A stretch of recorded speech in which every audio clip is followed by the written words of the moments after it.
దేవుడు వచ్చినట్టు ఇక్కడ ప్రూవ్ చేయండి, అందరు వచ్చి మీ కాళ్ళకి దండం పెట్టుకుని ఆశీర్వాదం తీసుకుంటారు. మీరు అట్లా మీడియా మీరు వేరేలా పోతుంది. రాలే, నాకు దేవుడు వస్తాడు. నాకు ప్రలేస్తున్నామే. ఏది ఏది ఏది దేవుడు? ఇదే దేవుడు. ఏది దేవుడు? సరే చెప్పండి, ఎవరి గురించేనా చెప్పండి. లవ్ చేసినవే నువ్వు, లవ్ చేసినంతో పెళ్లి అవుతుంది. అందరితో అవుతుంది పెళ్లి. మరి అడుగుతున్నావు కదా నన్ను. నేను కాదు, కష్టాలు ఇంకో అమ్మాయి అడిగింది. నేనేం చేస్తే ఇంతకి? నా గురించి చెప్పండి. నా ఫ్యామిలీలో ఎంతమంది ఉంటారు చెప్పండి. నాకు పసుపు బండారి కావాలి, నిమ్మ పండ్లు కావాలి బిడ్డ అన్ని చెప్తా చూడు. నన్ను ఇంచపరిచి మాట్లాడొద్దు. మీరు ఎప్పటికి వస్తుంటారా అమ్మ? ఎప్పటికి వస్తా, ఎప్పటికి ఉంటా మీ మనసులన్నీ రోజులు.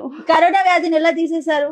నా గొంతులోకి తీసుకున్నానే బిడ్డ, నా గొంతులోకి తీసుకున్నాక కరోనా తీసిపోతున్నా చూడు అని చెప్పి పోయిందే. నాకు అబద్ధాలు చెప్పనీకే రాలే బిడ్డ, నేను నిజాలు చెప్పాలి.